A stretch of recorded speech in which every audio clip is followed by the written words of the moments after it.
Welcome back to my channel. So the first step is to make those eyes pop. I'm taking the Anastasia Beverly Hills Modern Renaissance palette. This is probably my favourite palette in the entire world. I love it. This is like my backup copy just because all the shadows are nice and fresh. I wanted to use it. I do have another one and it's like hit pan. So I'm taking the shade Burnt Orange with the brush that comes with the Anastasia palette and smoking out my crease and lower lash line just in like circular motions, running it back and forth. I'm taking a tiny bit of the shade above, I forget the name of it, but it's just the one directly above it, just to kind of blend it out a little bit. Then I'm going in with my favourite shade from the palette, which is Real Girl. It's like this beautiful, warm, like dusky orange, I want to describe it as. So I'm taking this on my old school crown brush blending brush and blend this into the crease of the eye using wiggly motions and smoking it out like in a V shape on the outer corner, so like heading towards where your like liner would go. I was going to use tape for this, but I wanted it to be a little bit more diffuse and like smoky, not so like neat and precise, if that makes sense. Then I'm going in with the shade Red Ochre and I'm blending this into the outer section of my eye and under my lower lash line using a Sigma E25 blending brush. It's one of the ones that's like slightly more dense just to get a precise application.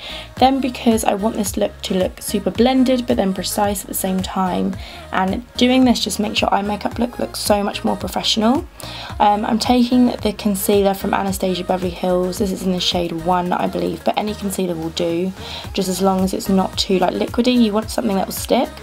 So I'm taking a small amount of this and then carving out of my crease using a really small lip brush. I don't know where you can purchase this brand. It's by Meet Makeup. I got it in a glossy box like years ago, but any small synthetic brush will do. I've linked like an alternative down below. You can check that out if you want to.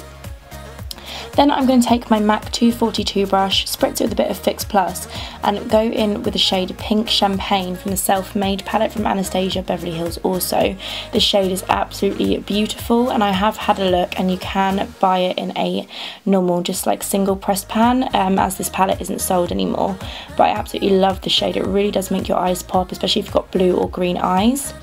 Then once that's been applied, I'm going to go ahead and apply a winged liner.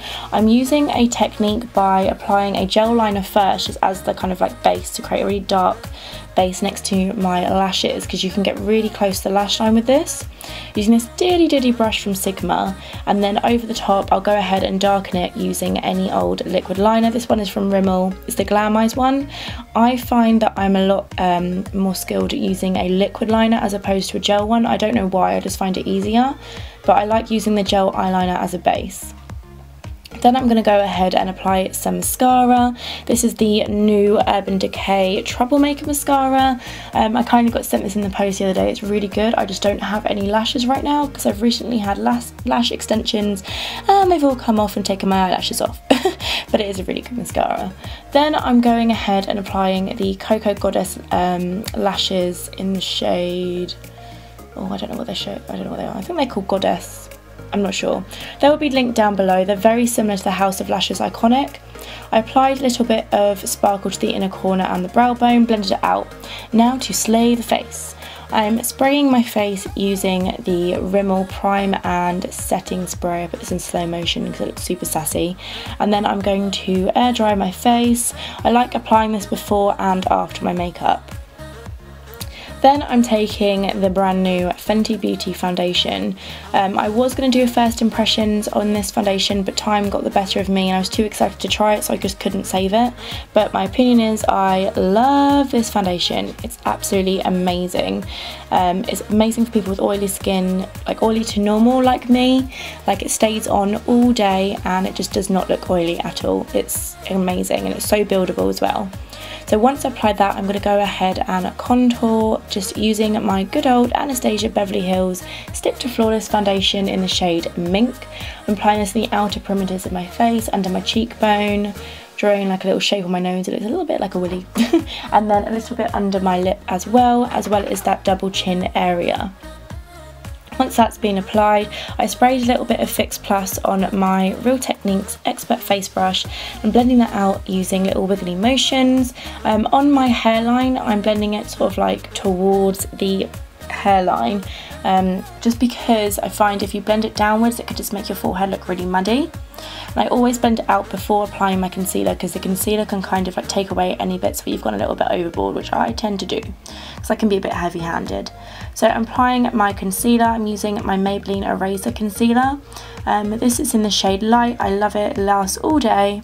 So I'm applying it to my chin, on my lip, down the centre of my nose in the straightest line that I can possibly do, and as well on my forehead as well to brighten the area, and of course under my eyes to create a super bright highlight. If you wanted to go even more flawless, you could apply a really light concealer, just kind of dotting it over top, and it will really help to brighten the area.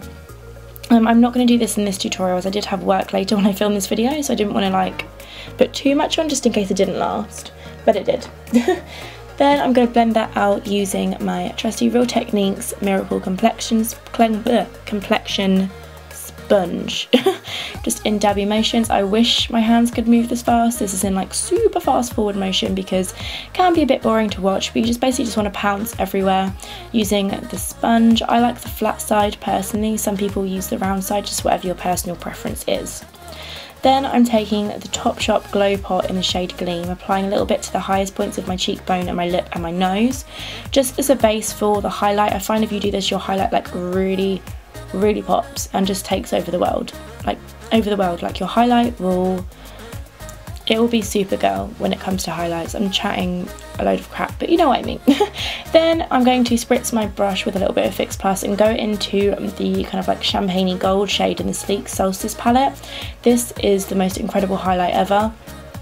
I've tried so many highlights out like in my highlight life, and this, I always come back to it, and it's so cheap. It's only £10 for the whole palette and you get these 4 beautiful shades, so I highly recommend it. Then I'm just kind of wiggling it on top and just look at that glow. It is blinding. The lighting keeps changing because it's winter, but you get the drift. Then I'm going to take the Rimmel Stay Matte Press Powder. If you've been watching my channel for like any time, you know that this is my go-to powder. I've never switched away from this. It's just, I don't feel the need to try anything new. I love this powder and it's only £4. Bargain. Then I'm going to contour thy face using the contour kit from Anastasia Beverly Hills. I'm using the shade, I believe it's called Fawn? No, it's Java. I'm taking this on a Maximal Duo Fibre brush. I like this brush because you don't intend to like apply too much product to it. Just lightly bronzing my face as well. I'm using the bronzer from Freedom. It's really cheap. I'll link it down below. Then for blush, I'm taking the Coeur de Rose blush from Sigma Beauty. Then I'm going to set that all into place using the Urban Decay All Nighter Setting Spray, giving my face a little fan. Then I'm going to set my brows into place, and it also helped get rid of any powder residue. I'm struggling to talk about because I haven't done a voiceover in so long. Then lippy action. For the lips, I was going to go with something more daring, but I thought, you know what, let's stick to the nude. I'm going in with Spice Lip Liner from MAC, lining my lips, and then I'm going to go in with one of my favourite liquid lipsticks. It's in the shade Ashton from Anastasia Beverly Hills. I promise you it's not sponsored, I just absolutely love their products. Yeah, I'm applying it all over my lips, taking my time to create that perfect lip line. This is the finished look. I really hope you enjoyed watching this video. It's so good to be back. If you have any requests, please leave a comment down below. And don't forget to subscribe. Thank you. Bye.